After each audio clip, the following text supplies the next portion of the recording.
Hey everyone, how's it going? And welcome back to Diary of an Olympic Triathlete.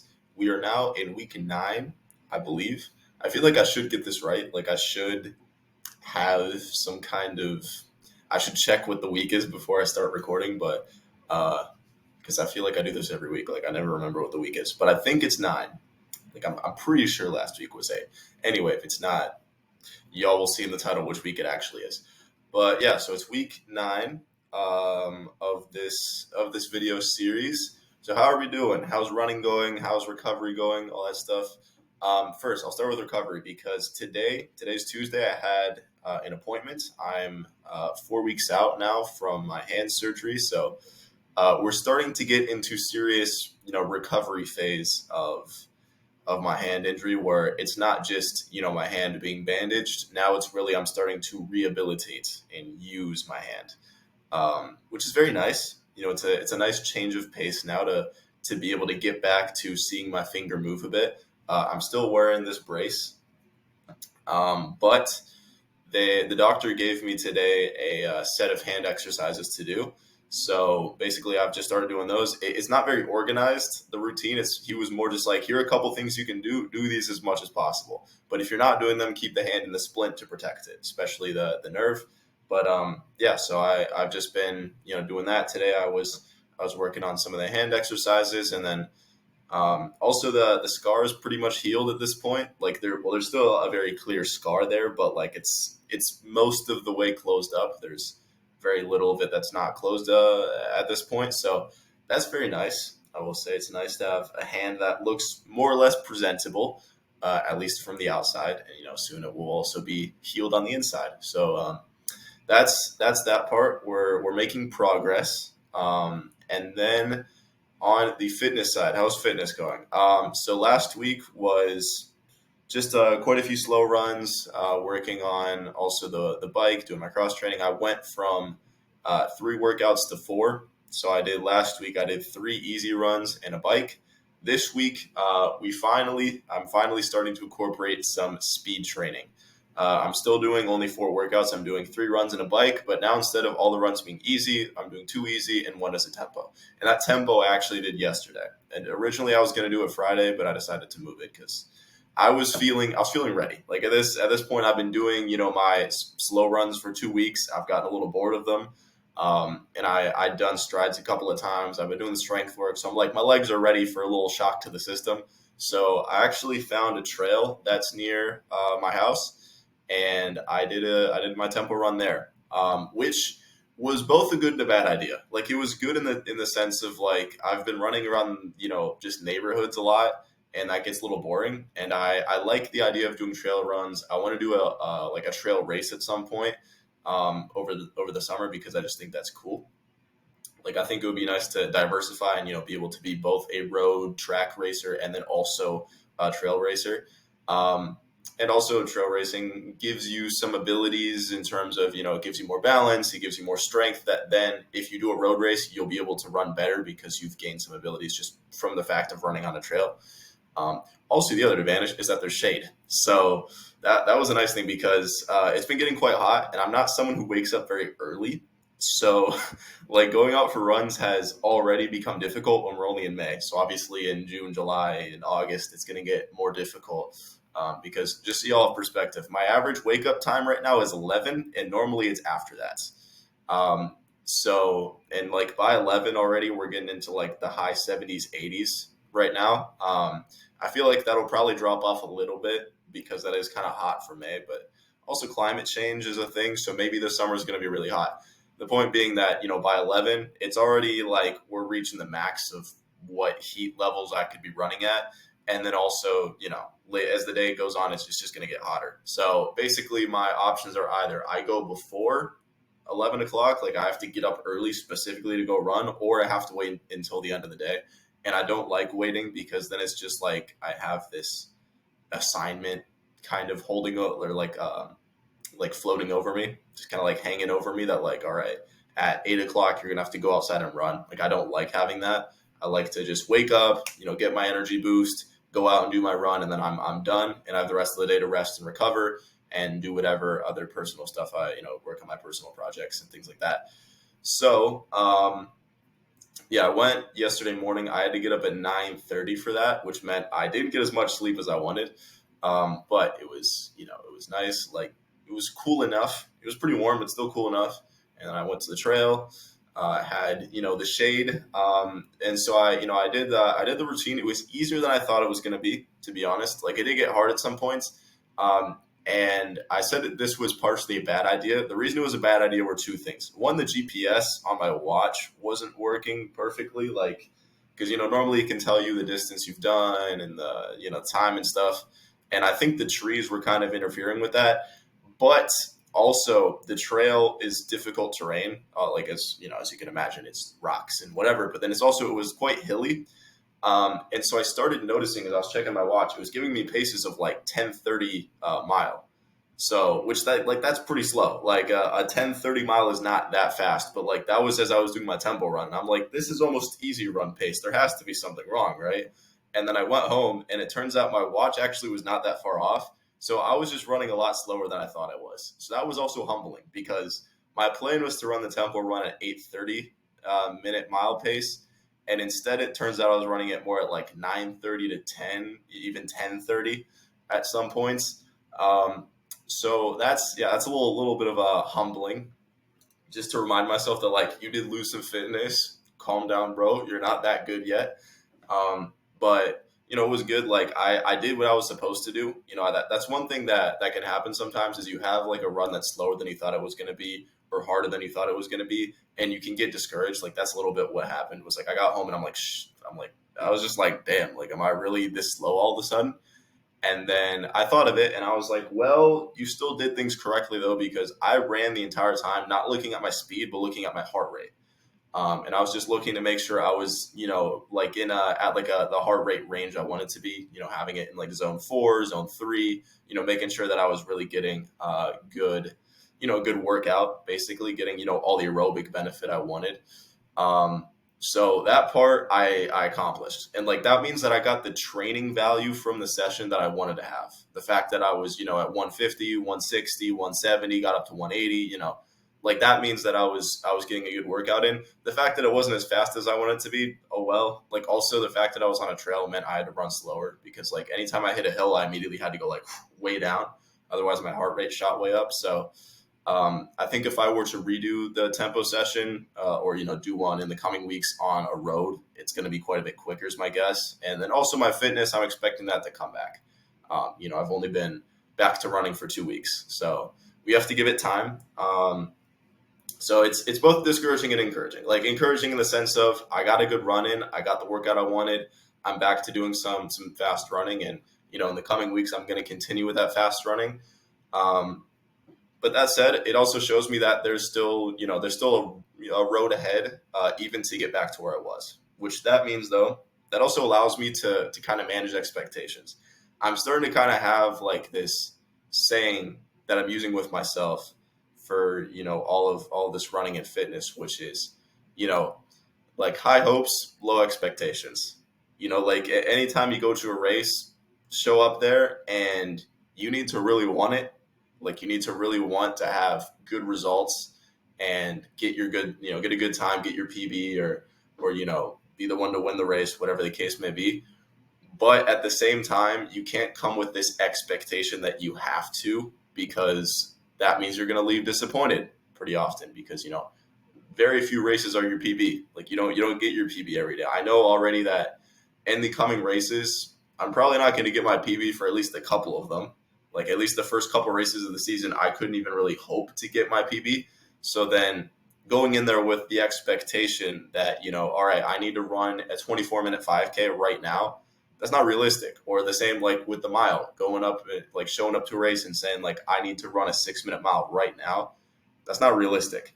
So that's part of it, is like having high hopes, like show up there with the optimism that it's possible, but not showing up with the expectation that I have to. Like that for me is what's worked out really well with, I did a sprint triathlon back in February, and I remember there I showed up with what were pretty realistic expectations, which was I wanted to do the race in an hour and a half. was my goal.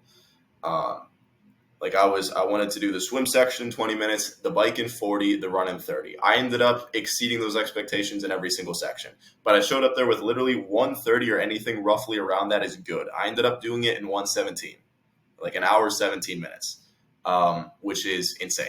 Like in comparison to what my expectations were, I came second in my heat, only to my dad, and that was only by a couple minutes. And my overall results were quite good, especially in the run section. Like I had one of the best run times in the entire event. So that's just something that that's an example of that mentality worked out, of show up with hopes that you can get a really good time, but just have an expectation of, I just want to complete this, have a good time, enjoy the experience, and we'll see what happens after, So that's just what I'm trying to kind of drill into myself a little bit, I guess, is with the training, that's the same case. It's the same situation of you can't show up there, especially after a month off and then only a couple weeks back, of like, all right, I'm going to run the same pace as I was running back when I was training for my triathlon. Because the thing is, when I was training for my triathlon, I could run 8:30 pretty comfortably, which I obviously couldn't, yesterday. But that's because I was working out 5 days a week, sometimes multiple days a week, doing, swimming, biking, running, which are all things like right now I'm working out 4 times a week and that's it. So obviously there's a disparity in all those workouts. None of them are intense. This was the first time I was running at any kind of speed that was getting my heart rate up in a while. So like, that's not something to be embarrassed about. That's just like, that's how things are. And also I was on a trail. So, and it is going to be a while though, before I do another like regular tempo run, because, well, I was explaining this in my schedule last week, I think a little bit, when I was showing you guys my schedule, but basically, my tempo runs, I'll do them during weeks when I don't have races. Basically, my idea is that, a race in a way can kind of almost take the place of a tempo run, because, it's an intense, extended effort. Most of my races will be 5Ks, which, 20, 25 minutes, which is about the length of a tempo run. And, I'm going to have to replace some training session with my tempos, or some training session with a race, sorry. So my plan is any week I have a race, I take out the tempo session and the race kind of serves the same function. And the thing is, this is the last week I'm not going to have a race for a while, because next Friday so a week from this Friday, which is exciting. I have my mile time trial. So that's going to be my first race. The week after, I have a 5K. The week after, I have a track meet. And the week after that, I probably have a trail 5K. So it's going to be a while before I do another tempo run like I did today. I'll be doing interval sessions. So next week, my plan is to do an interval session to kind of prep me for my time trial.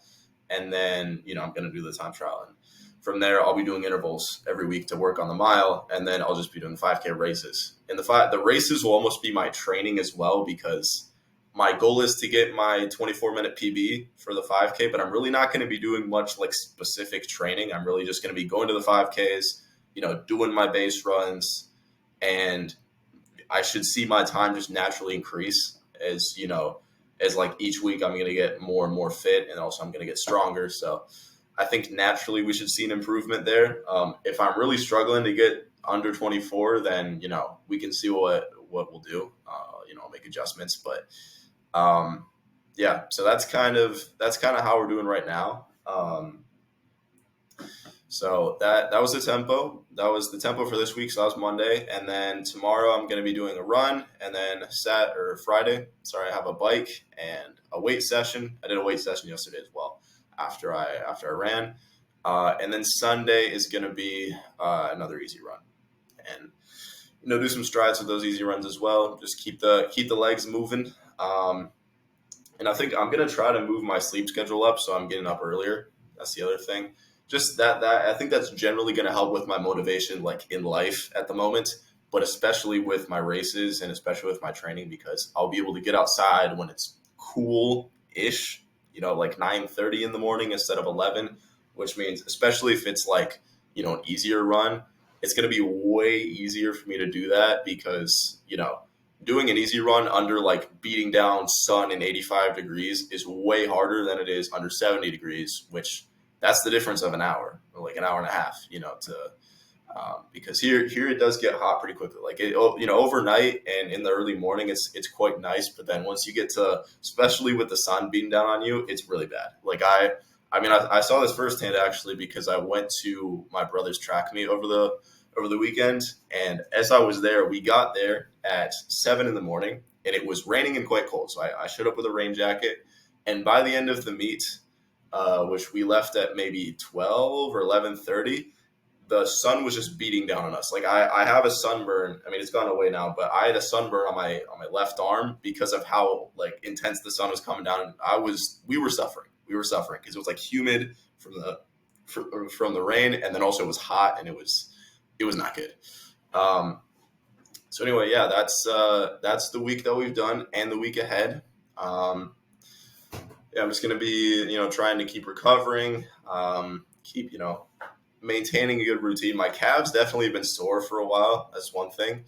But I've just been working those. I've been using a lot of the contrast therapy, the heat and cold to kind of keep it in good conditions. Doing lots of foam rolling, lots of stretching. So I've learned prevention is always better than curing because I know people that are dealing with injuries and I'm dealing with an injury. So I know that whatever you can do to keep yourself from getting like shin splints or any kind of calf tear or whatever, like you have to do it now.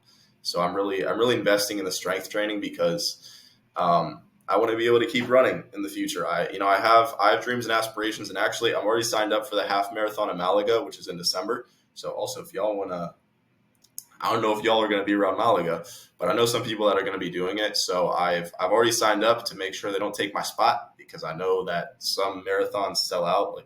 I want to do the one in Valencia actually, but it's already sold out. So things that happen. So yeah, that's one thing that like I'm already signed up for it just to kind of lock down my spot there. Unfortunately, it's a pretty inexpensive marathon.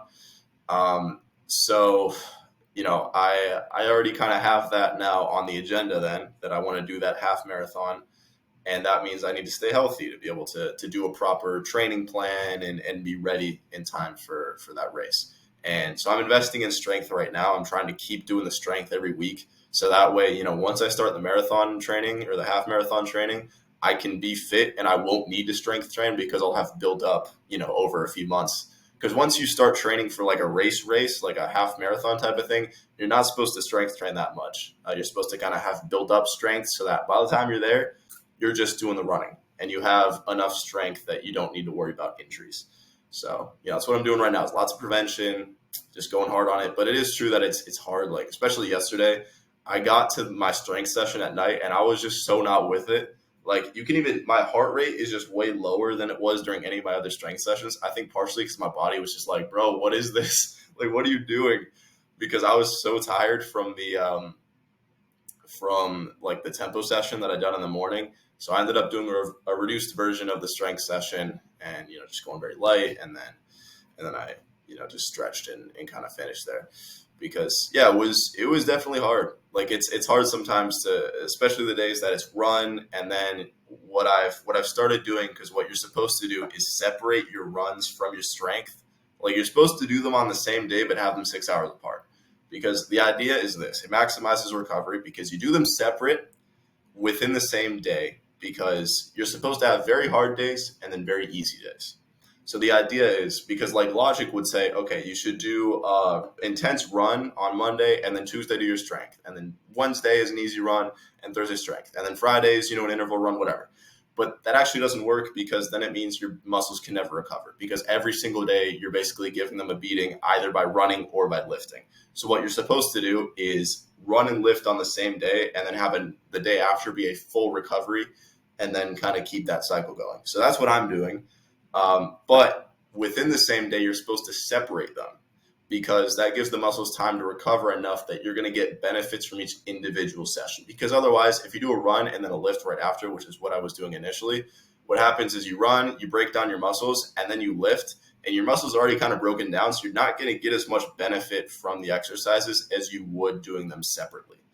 So that's kind of that's what I'm doing, but that makes it harder because it means you run in the morning and then like the rest of the day I'm just kind of sitting with now a weight session hanging over me, and I don't really like the weight sessions either. So like I'm doing what I can to make them more enjoyable, but it's difficult. Like I'm trying to find different, I started doing box jumps because I like doing those, and just finding different things to make the process a bit more fun. But they're pretty tedious. They're pretty tedious, to be honest. So um, anyway, that's kind of the weights situation, and I'm actually starting. I'm gonna be going to the gym on Friday to do a bike there because all my bikes. I guess I don't know if I've clarified this or not. All my bikes are stationary bikes because with this hand I can't work a physical bike at the moment.